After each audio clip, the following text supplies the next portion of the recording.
Bonjour tout le monde, bienvenue à ce live d'Immigration SCAT.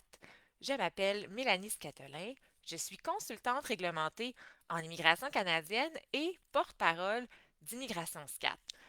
Donc aujourd'hui, suivant les dernières annonces du gouvernement, donc beaucoup de choses changent, vont changer en 2026 et c'était logique de vous parler des erreurs dans les demandes de visa, de permis d'études ou de travail parce que on n'a pas les chiffres pour 2025, mais en 2024, en moyenne, c'est 50% des demandes qui sont refusées, certaines nationalités ayant plus de refus.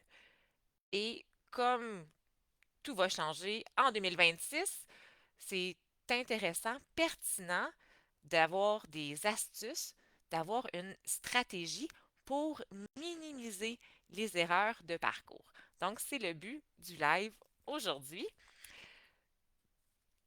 Rapidement, le vif du sujet, quelques conseils à penser quand vous faites votre demande. Que ce soit visa de visiteur, permis d'études ou permis de travail, c'est trois statuts temporaires. Et, premier conseil, avoir une preuve financière solide. Par exemple, si le montant minimal pour le permis d'études pour votre CAQ est de, disons, 20 600 que vous devez démontrer, démontrez-en un peu plus. 25 000, par exemple. C'est toujours intéressant de prouver que vous avez une capacité financière supérieure au minimum demandé. Donc, on ne se limite pas au minimum. Deuxième astuce, avoir une cohérence dans votre projet. Par exemple, si vous êtes diplômé du domaine de l'informatique dans votre pays, appliquez pas pour un domaine, disons, comme la coiffure au Québec, au Canada, sans explication. Il faut que ce soit cohérent avec votre situation dans votre pays. Toujours sans explication. Il faut toujours fournir des explications. Troisième astuce, par rapport à la qualité des documents que vous démontrez, que vous donnez dans votre demande. Exemple, ayez les documents traduits par un traducteur agréé et non pas juste traduits par Google Translate, par exemple. Les documents doivent être signés et datés, avoir des entêtes officielles, par exemple. Quatrième astuce, anticiper les délais. On ne se le cachera pas, présentement les délais sont longs et pas probable qu'ils seront plus longs encore dans le futur et ça serait une erreur, selon moi, de déposer sa demande, disons, de permis d'études seulement 2 semaines avant le début de la session. Donc, on anticipe les délais. Finalement, dernier conseil, toujours avoir un plan B, donc pas se limiter, disons, au Québec, et surtout ne pas être naïf. Ça, c'est important. Toujours prendre un professionnel réglementé, que ce soit un consultant réglementé ou un avocat membre du barreau. Seules ces personnes-là sont légalement autorisées à vous représenter dans vos démarches et pas croire ce qu'on dit, que une promesse ou une garantie quelconque, ça n'existe pas en immigration. Maintenant, quelques erreurs, des exemples d'erreurs et comment faire pour les éviter. Premièrement, de base, le format des documents.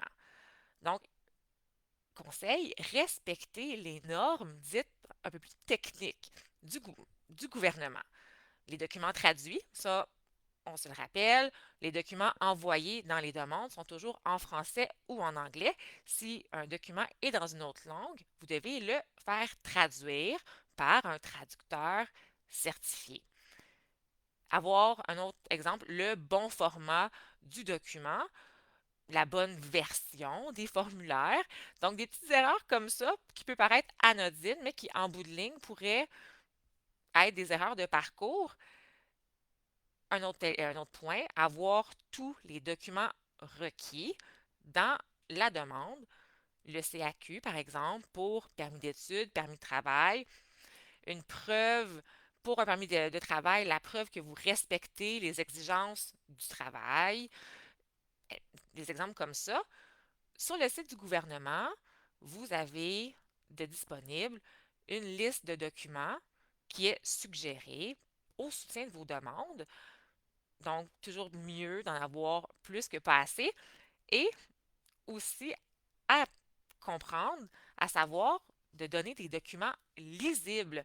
Ça peut paraître encore là facile, évident, mais quand vous numérisez un document, quand vous le téléversez dans votre demande, assurez-vous que la qualité soit bonne. Donc, c'est des petites erreurs comme ça, des petits éléments qui, en bout de ligne, pourraient vous faire refuser votre demande. Même si, par exemple, un relevé bancaire, le document est authentique, mais la qualité de la numérisation pourrait être interprétée comme étant un faux document. Donc, c'est des éléments comme ça à faire attention.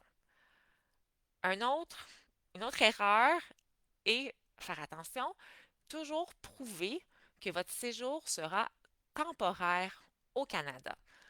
Donc, les trois statuts, comme je le mentionnais, sont temporaires et l'agent doit être satisfait qu'il y aura une date de fin à votre séjour, que vous allez quitter le Canada à la fin de la période de séjour autorisée. Et ça va être important. C'est important présentement et ce le sera encore plus parce que le gouvernement a mentionné qu'il voulait réduire le nombre de résidents temporaires au Canada. Donc, dans vos demandes, démontrez que vous avez une preuve de fonds, que vous avez, par exemple, de la famille dans votre pays d'origine, des possessions. Donc, c'est un élastique. Même si vous faites une demande de permis de travail, démontrez qu'il y aura un élastique et qui va vous ramener dans votre pays d'origine lorsque le statut sera terminé. Vous avez le droit d'avoir l'intention d'être permanent, ce qu'on appelle la double intention. Vous pouvez vouloir être permanent, même si vous faites une demande temporaire, mais dans votre demande temporaire, l'agent doit croire que vous allez quitter. Encore, un autre élément, démontrer que vous avez des fonds, des ressources financières suffisantes. Si c'est une autre personne que vous qui vous soutient financièrement, donc cette personne-là doit faire une lettre d'explication qui parle de son lien avec vous et c'est elle qui doit démontrer ses fonds. Donc ça peut être également plusieurs personnes, mais chaque personne, si ce n'est pas vous encore, doit l'expliquer. Et aussi, un autre document que je suggère, une lettre explicative. Donc ça va être important pour toutes les demandes. Alors, si c'est pour une demande visiteur, le but du voyage, votre itinéraire, pour vos études, votre projet d'études, si ce n'est pas dans votre même domaine, pourquoi vous changez de domaine? Et en quoi votre étude va vous apporter des projets professionnels futurs dans votre pays. Donc, c'est d'avoir un diplôme au Canada et en quoi ça va être utile lorsque vous allez revenir dans votre pays. La même chose également pour le permis de travail. Donc, toujours ramener ça à je vais quitter le Canada, en quoi ça va être utile dans le futur.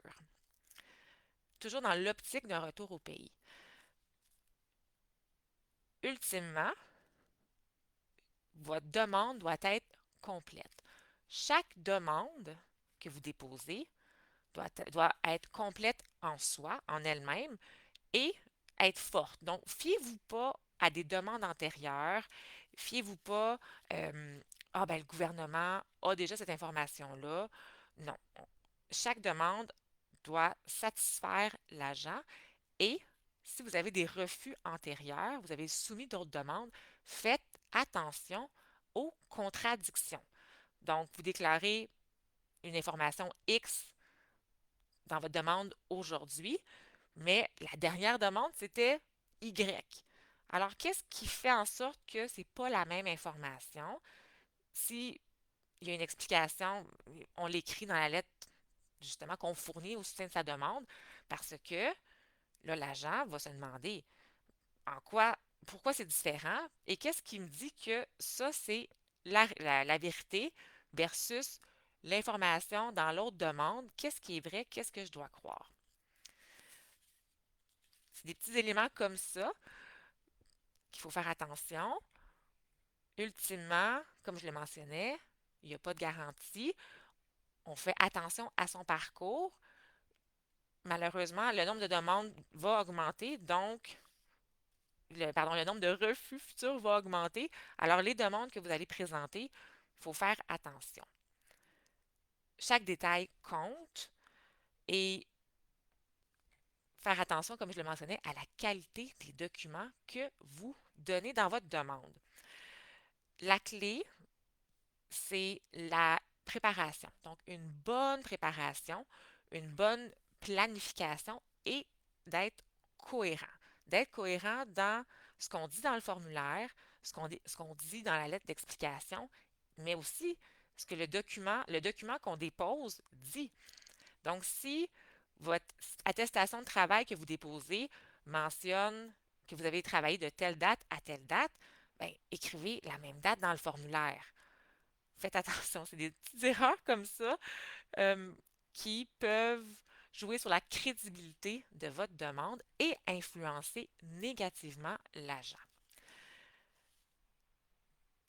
Un professionnel est là pour le parcours, pour l'accompagnement. Il n'y a pas d'obligation. Si vous nécessitez un professionnel, je vous invite à contacter un professionnel réglementé. Immigration SCAT est là pour vous au besoin. N'hésitez pas à nous contacter. Je vous remercie beaucoup d'avoir été présent avec nous pour ce live. J'espère que ces quelques astuces vous seront utiles et je vous dis à très bientôt pour un autre live. Merci.